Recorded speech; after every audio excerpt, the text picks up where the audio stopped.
Pierre Ducrot sont avec vous, comme tous les lundis, avec leurs avis tranchés, avec leurs réponses aux questions de l'after qui arrivent dans 10 minutes maintenant. On parlera... de quoi on parlera d'ailleurs? De Nantes, ça c'est sûr, de Ronny Lopez, de Bruno Genesio. On parlera de tous ces sujets ensemble et puis on vous attend bien sûr au 32-16. Le foot européen, c'est à partir de 23h. Avis tranché notamment sur les deux gros derbys du week-end, le derby de Manchester, le derby de Madrid en Angleterre, en Espagne. Tout de suite, l'avis tranché de Pierre Ducrot, jingle Ducrot. Moi, il y a un truc qui m'énerve, Jonathan, par contre, c'est quand t'emploies des mots que je connais pas. Exogène. Tu peux pas dire un recrutement qui vient de l'extérieur? C'est un pléonasme d'ailleurs, le recrutement exogène. Puisque le recrutement vient forcément de l'extérieur. C'est un de mes regrets depuis que je fais l'after, donc depuis pas longtemps. De ne pas l'avoir corrigé là-dessus. De ne pas l'avoir corrigé en direct. Ça aurait été tellement bon. C'est vrai. Alors Pierre, tu veux nous parler des joueurs du PSG? Ouais, des joueurs du PSG ou de l'attitude du club à avoir envers les joueurs du PSG plutôt. D'accord. En fait, après le Saint-Etienne PSG, je me suis dit un peu comme tout le monde d'ailleurs, je pense. Bon bah voilà, c'est un match très moyen du Paris Saint-Germain. Bon, c'est normal, ils vont finir en roue libre. Voilà, c'est comme ça. Il y avait plus que 2 matchs à jouer. Il y en a eu un contre Monaco. Ils ont fait le taf. Il y en aura un deuxième dimanche prochain. Bon, c'est normal. Et puis avec un peu de recul, ça m'a quand même un peu dérangé que je trouve ça normal quoi. Finalement, je me suis dit, on parle du Paris Saint-Germain quand même. Le PSG avec tous ces bons joueurs, voire très bons joueurs, vont faire 6 matchs en roue libre. À un moment donné, ça m'a un peu interloqué et je me suis posé la question: est-ce que le Paris Saint-Germain aujourd'hui doit accepter ça? Est-ce que le fait pour des joueurs du Paris Saint-Germain aujourd'hui de finir une saison en roue libre, alors pas sur 2 matchs, on est d'accord, sur 7-8 matchs, c'est pas finalement une nouvelle fois une preuve d'un manque de respect pour l'institution, ou alors en tout cas que l'institution n'arrive pas à faire toute une saison à ses joueurs. Le PSG, c'est plus de 300 millions de masse salariale quand même. Je sais pas si c'est pas la plus grosse masse salariale d'Europe, ou une des plus grosses en tout cas. Est-ce qu'on n'a pas le droit, quand on est le Paris Saint-Germain, d'exiger de ses joueurs que jusqu'au bout tout le monde soit professionnel, juste professionnel déjà sur le terrain et en dehors, pas plus. On sait très bien qu'il n'y a plus grand chose à jouer et qu'ils vont pas faire le match de leur vie tous les week-ends en ce moment, mais juste d'être professionnel et de jouer ces matchs-là à fond. Et je me suis dit, est-ce que c'est pas le bon moment, parce qu'il n'est pas trop tard pour le faire. Ça devrait d'ailleurs même être une priorité, je trouve, pour le club aujourd'hui. Est-ce que c'est pas le meilleur moment pour réunir tous les joueurs dans le vestiaire? Alors pas le coach, parce que le pauvre, on sait déjà que lui, déjà pendant l'année, c'était compliqué. Là, c'est même plus possible d'avoir un discours avec les joueurs, je pense. Mais le directeur sportif ou le président, les deux, soyons fous, les deux qui feraient ça ensemble, l'autorité suprême d'un club, le directeur sportif et le président, réunir les joueurs et leur dire: voilà les gars, c'est terminé. On a fait des erreurs par le passé. On va arrêter de les faire dès maintenant. Alors, je suis peut-être un peu rêveur, mais on va arrêter de les faire dès maintenant. Et les attitudes qu'on va constater pendant encore 1 mois et demi vont compter dans nos choix sur le prochain mercato, sur la façon dont on veut construire le club. On veut remettre une autorité. On veut que le nouveau coach, parce qu'on en parle en ce moment dans ces dernières heures, voilà, apparemment ce serait peut-être fait. On veut refaire une place forte au coach qui va arriver et qui aura une autorité sur le groupe, peu importe qui. Oui. Est-ce que c'est pas le meilleur moment finalement pour commencer à faire ça? On va me dire que si ça avait dû être fait, ça serait fait depuis longtemps. Sauf qu'à un moment donné, il faut bien commencer. Voilà. Et est-ce que c'est pas mieux de commencer aujourd'hui?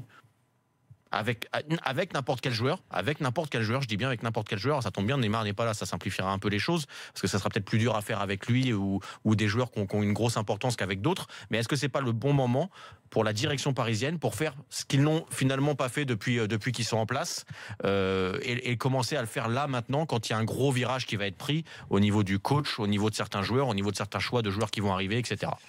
C'est la question que je me suis posée. Alors Daniel, tu vas répondre à Pierre. Malheureusement, je pense que si une prise de conscience était si simple à avoir d'un coup de baguette magique, comme tu l'as dit, elle aurait déjà eu lieu.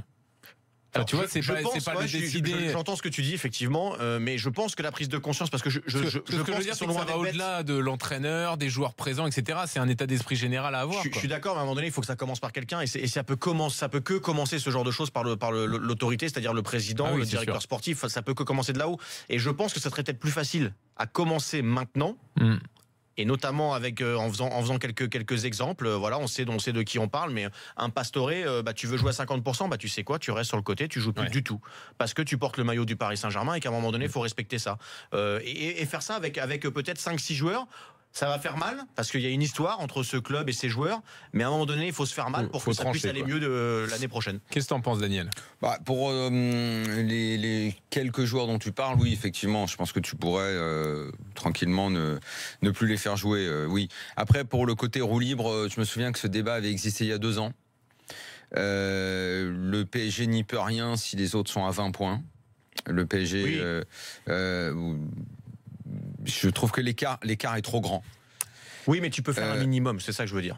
Dans les attitudes. Ouais, tu vois ce que je veux dire ? Ouais, enfin bon, là, on est quand même en train de parler de 45 minutes. Donc, le nombre de trucs que j'entends depuis vendredi soir. Un peu plus. La fin de match est meilleure. Ok. La fin de match est meilleure. Un match. Pour un match. Tout ce qu'on entend depuis vendredi pour un match. Alors, il n'y a pas que juste Daniel. Un match. Il y a des attitudes aussi en dehors des matchs. Il y a des attitudes qui sont pas profond que ça, en fait. Il y a des attitudes qui sont pas normales. Ils devaient gagner la Coupe de la Ligue. Ils l'ont fait et brillamment. C'était dans leurs objectifs. Il leur reste la Coupe de France et ils vont être champions. Ok. Je suis pas en train de dire qu'il faut jeter toute la saison. Je suis en train de te dire qu'il y a des attitudes qu'on ne peut plus tolérer. Ils font un mauvais match à Saint-Etienne. En plus, ils sont bousculés par Saint-Etienne qui fait un bon match. Qui fait un bon match aussi, ouais. Allez leur reprocher de terminer en roue libre. Ok, bon, que certains joueurs vont penser maintenant à ne pas se faire mal avant la Coupe du Monde, penser à éventuellement un transfert, savoir s'ils doivent rester et partir. Oui, c'est un peu unique parce que le PSG, effectivement, arrive à être champion longtemps avant la date normale. Bon, voilà, maintenant je trouve que ça va un petit peu vite sur les enseignements, alors qu'il y a juste eu ce match à Saint-Etienne. Non, il n'y a pas que le match à Saint-Etienne. C'est quoi alors le problème ? Est-ce que quand tu es le Paris Saint-Germain, tu dois pouvoir tolérer qu'un joueur parle de l'avenir d'un coach lui-même dans la presse ? Est-ce que tu peux tolérer qu'un joueur, même s'il a été mis à l'écart et que la situation est très compliquée, fasse une photo... Allez, c'est Meunier et Ben Arfa. Voilà, qu'on peut prendre peut-être avec un peu d'humour, mais qui finalement traduit quand même pas mal de choses. Est-ce qu'à un moment donné, quand tu es l'autorité du club, tu dois pas commencer si, je t'ai dit sur et en dehors du terrain. Est-ce qu'à un moment donné, c'est pas le bon moment pour régler ce type de problème qui existe depuis un petit moment au Paris Saint-Germain ? Ça oui. Et est-ce que c'est pas le moment pour commencer ? Parce qu'il faudra commencer un jour si le PSG veut monter d'un cran. Je pense que Saint-Etienne, en fait, ça symbolise tout ça. Ça, d'accord, oui, ça. Après, il faut savoir qui sera le président, si c'est toujours Al Khelaifi ou pas. Non, mais là, après, on revient tout le temps dans les mêmes problèmes de la désorganisation de ce club, du nombre de personnes incompétentes qui sont à des postes de direction dans ce club. Je t'assure, hein, franchement, il y a des incohérences. Non, mais il y a vraiment des gens qui ont des postes dans ce club, c'est hallucinant. Le grand public sait pas, et je vais dire la vérité, il y a des noms qu'on peut pas dire parce que sinon on est attaqué en diffamation. Donc voilà, donc c'est très emmerdant. Mais c'est juste hallucinant. C'est juste hallucinant. Il y a des gens qui ont un pouvoir dans ce club qui est. Mais est-ce qu'on peut pas commencer par des choses simples déjà ? Effectivement, un président. Mais comment veux-tu que les choses simples Comment veux-tu que les choses simples soient faites puisque ceux qui prennent les décisions ne comprennent pas ce que tu dis ? Ce que tu es en train de dire là. Tu crois qu'ils comprennent pas ? Sinon ils feraient pas ça depuis des années. Ils compris, ça fait des années qu'on le saurait. Moi je pense. Alors je vais vous donner mon avis là-dessus parce que tout à l'heure c'est ce que tu as évoqué aussi Jean-Louis. Je pense qu'ils sont très intelligents, qu'ils comprennent, mais qu'à un moment donné ils se sont dit qu'en faisant autrement, en faisant avec de l'affectif, etc. Ça va marcher. Mais ça fait des années. Ils sont rentrés dans ce schéma. Je pense. Bien, ça fait des années qu'on le dénonce ça. Nous oui. Sauf que les gens dont je parle qui ont un pouvoir, il y a 2 ans ils savaient même pas que le foot se joue à 11 contre 11 et ça a des postes de direction au PSG. Ouais, c'est incroyable. T'exagères un petit peu, mais sur le nombre de joueurs quand même. Non. Bon, franchement, c'est pas loin. Non, mais il y a 2-3 trucs qui paraissent évidents que tous les spécialistes, anciens joueurs expliquent. On sait très bien comment est-ce qui se passe dans ce club. J'ai compris l'image. Voilà, parce que dans la gestion au quotidien, je veux dire, tout le monde explique les choses et les choses ne changent pas. Donc ça montre bien qu'ils n'ont pas envie de comprendre. Ils se sont enfermés dans quelque chose. Parce que t'imagines Florentino Pérez au bord de la plage faire une photo avec Cristiano comme ils ont fait avec Neymar là. Quand ils sont allés lui rendre visite pour imaginer ou pas, ça n'a pas existé. Alors tu parlais de l'avenir de Nasser Al Khelaifi. Ils se sont enfermés là-dedans. Mais c'est délirant cette photo là où. Et c'est trop tard pour changer du coup. Où limite derrière ils partaient faire un barbecue. Mais c'est grotesque quoi. Mais évidemment tout le monde le sait. Du coup on ne peut plus changer. Tout le monde le sait. Mais les gens de qui on parle là, ils nous écoutent. Mais les dirigeants du PSG, ils s'en foutent royalement. Ah, mais non, je pense qu'ils s'en foutent royalement. Pour eux, il y a rien de. J'ai pas envie de croire ça quoi. Mais sinon, ça fait des années qu'ils auraient procédé autrement. Ils n'écoutent pas. Ils sont enfermés dans une certaine méthode où ils pensaient avoir la bonne méthode et que là, ça arrive trop loin et ils savent. Ils vont comprendre que c'est plus la bonne méthode. Sur la gestion qatari, des affaires en général. Daniel, ce que je te propose, Pierre, c'est de donner la parole à Abdou au 32-16, juste après un détour à Lens, à Bollard, fin du match en Ligue 2 entre Lens et Châteaurouge en Baumelle. Et ça fait un partout, l'ouverture du score pour les Nancéens, 30 secondes de jeu nordin, l'égalisation de Mesloub à la 30e, et du coup, ça arrange peut-être un petit peu tout le monde, puisque Nancy prend un petit point et reste barragiste malgré tout, et Lens évite le retour de Nancy avec 6 points d'avance donc sur le 18e, donc le maintien en bonne voie pour les Lensois, il va falloir s'arracher du côté nancéen. Merci Djibo, bonne soirée. Bonne soirée à tous. Ciao Djibo. En Jeep Elite, en basket, victoire de Gravelines Dunkerque 80-69 sur le parquet du Portel. Abdou nous rejoint au 32-16 pour réagir à la vie tranchée de Pierre Ducros. Salut Abdou. Hola chicos. Il n'est pas encore là. Ça va Abdou? Ah ouais, ça va Daniel. Très bien, mon Dieu. Je suis venu intervenir parce que justement là, j'ai parlé avec un ancien dirigeant ce week-end, parce qu'avec mon académie, avec Saint-Just Football, on a organisé un petit tournoi ici international. On discutait avec un ancien directeur sportif de Valencia, justement, qui m'expliquait un petit peu son ressenti sur la saison du Paris Saint-Germain. C'était Miguel André Bossio, un ancien grand joueur ici.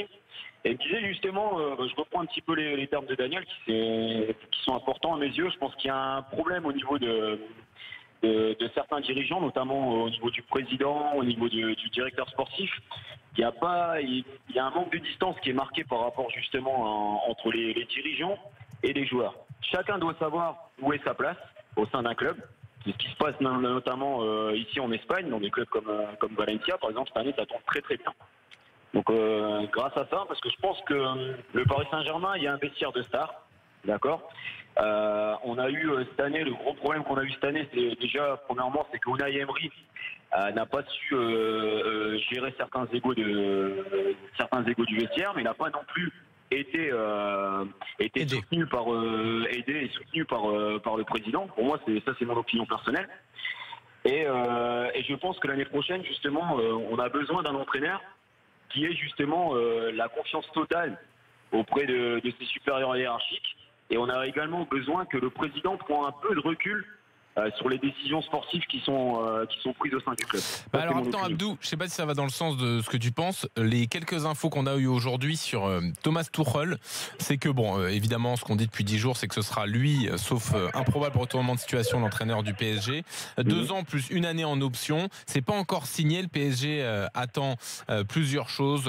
Déjà l'officialisation du titre de champion avant d'en parler. Et visiblement, tout s'est fait directement avec Doha, sans passer par la case Nasser Al-Khelaifi. Mais c'est là-bas que se prennent les décisions, on le sait. Mais pour Emery, c'était pas plutôt Nasser Al-Khelaifi je crois que ça venait de lui plutôt. J'ai du mal, alors que ce soit Doha qui décide, oui. Et je pense qu'Antero Henrique, mais je pense ça va être compliqué parce qu'il n'a pas du tout été consulté là-dessus alors qu'on lui a dit qu'il aurait du pouvoir. Pas du tout, tu crois?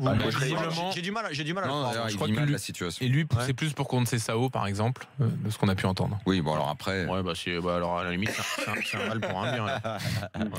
Lui, il poussait pour ses potes, donc tu vois. Ça va avec ce que tu penses, les infos qu'on a? Moi, j'ai eu des retours également d'ici, mais ça me rassure pas tellement, parce que justement, après il y a qu'un point positif, et ça, le choix est quand même très étonnant. C'est quand même très surprenant. C'est un point de vue que j'aurais bien voulu partager avec vous. On parle beaucoup de noms importants au niveau des bancs en Europe, par rapport à des gens comme Ancelotti, comme Conte, etc., de par leur expérience. Mais Thomas Tuchel, ce serait peut-être une nouvelle solution de donner les clés justement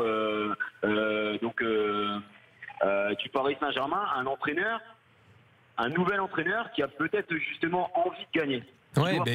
Qui doit prouver, parce que je pense qu'également mettre quelqu'un avec beaucoup d'expérience, avec des titres, ça vous assure pas justement des titres en fin de saison. Par exemple, cette année, nous on a Marcelino ici à Valencia, une saison énorme. Il avait tout à prouver. Et quand il se lève le matin, il arrive avec une grosse motivation. Et oui, mais les entraîneurs, t'as pas le même vestiaire, Abdou. Non, mais en fait, je pense que Abdou, ce que tu veux dire, c'est qu'il faut un entraîneur qui grandisse avec le club. C'est-à-dire que le club doit passer un cap en Ligue des Champions. Ça peut aussi être avec un jeune entraîneur talentueux qui lui aussi va passer un cap. On revient au même. Alors, si je suis d'accord avec Abdou sur ce, ou avec toi, Jean-Louis, avec ce type d'histoire qui se construirait entre un coach et un club, enfin, il y a un groupe, on en revient toujours au même. C'est que ce coach-là, s'il arrive et qu'il n'a pas une autorité là-haut très forte, il est mort. Voilà. C'est sûr, mais c'est pour ça qu'il faut qu'il y ait l'autorité au-dessus. Vous savez quand même d'où est venue l'idée de Tourelle. Vous savez quand même. On lui a dit que c'était le nouveau Guardiola, non? C'est pas ça? Quel est l'homme qui parle à l'oreille de celui qui a le pouvoir? Zahavi, qui est très très très écouté à Doha. Vas-y. C'est Xabi. Ah, ok. Xavi Hernandez. Il est très très écouté là-bas et il a l'oreille, et aujourd'hui c'est à se demander si c'est pas lui qui a le plus de pouvoir de décision dans ce qui se fait au PSG. Pourquoi il a pas dit Guardiola alors? Peut-être qu'il a dit Guardiola, mais peut-être que Guardiola est pas touchable. Ah oui, c'est possible. Mais ne vous méprenez pas sur le rôle et le pouvoir qu'a ce mec-là. Ah non, moi, très important, bien sûr. D'ailleurs, ce sera sans doute le sélectionneur du Qatar. Exactement. D'ailleurs, à la Coupe du Monde. D'ailleurs, franchement, on peut penser beaucoup de bien de Tourelle, mais on est bien d'accord que le choix est assez dingue, étrange, et inattendu. Étrange. Dans la mentalité de ce qu'on sait de ce PSG, évidemment que on aurait pu imaginer Simeone, Ancelotti, enfin des grands noms. Si on va sur un nom comme ça d'un mec probablement talentueux mais pas connu, qui arrive avec un palmarès moins important que celui d'Emery quand il est arrivé, et déjà Emery quand il est arrivé, tout ce qu'on a dit en France sur ce mec-là, j'attends de voir ce qu'on va dire sur Tourelle quand même. C'est hallucinant. Le mec arrive avec rien derrière lui. Oui. Il a rien. Ouais. Donc c'est forcément que l'idée est venue de quelqu'un qui ne pense pas de façon commune. Déjà de quelqu'un qui regarde les matchs plus que de quelqu'un qui regarde les résultats. Et de quelqu'un qui a des idées sur le jeu, donc la théorie tient, puisqu'en plus on sait qu'il est là-bas et qu'il est très écouté. Après, ce qui est indispensable pour réussir, ce que disait Pierre, c'est qu'il faut qu'il soit accompagné comme il se doit, comme pour Emery, et ça n'a pas tout le temps été le cas. On pensait qu'Emery aurait tout ça. Ouais, bien sûr. On pensait qu'Emery aurait tout ça, et encore plus la deuxième année avec un Antero Henrique qui était arrivé. En tout cas, vu la rigidité avec laquelle on décrit Tuchel, j'attends de voir les discussions avec Neymar quand même. Parce que là, pour le coup, ça fait un peu choc des mondes. Mais bon, après, on verra quand ce sera fait, quand il sera en place. L'Allemagne, ça ressemble à une sorte de choc un peu culturel. Oui. Sûr. Abdou, merci d'être venu au 32-16. À bientôt. Merci l'after. En tout cas, je vous embrasse, et en espérant que l'année prochaine, quand je me déplacerai pour aller voir un match du Paris Saint-Germain en 8e, je remonterai dans l'avion avec. Pourquoi en 8e, Abdou? Pourquoi pas en quart ou en demi? Parce que je t'explique que Pierre, j'étais au match, j'ai d'ailleurs croisé Ali. Je m'étais déplacé quand même de Valencia pour aller soutenir mon équipe de cœur, qui est le Paris Saint-Germain. Et j'ai vu une équipe qui a montré aucun visage. Et donc, j'espère que l'année prochaine, ça va. Et je peux vous dire, pour un supporter qui se déplace exprès pour son équipe, ça la fout mal. Mais il y aura peut-être Valence en phase de poule, t'auras pas de distance à faire. En tout cas, vous êtes les bienvenus chez Saint-Denis Football, on vous accueillera tous avant le match. Avec plaisir. C'est gentil. Et aucun souci. Ça marche, Abdou, à bientôt dans l'after. Bonne soirée, Abdou. Ciao. Bisous. Les questions de l'after dans quelques secondes, avec notamment celle-ci. Ronny Lopez est-il actuellement le meilleur joueur de Ligue 1? A tout de suite dans l'after.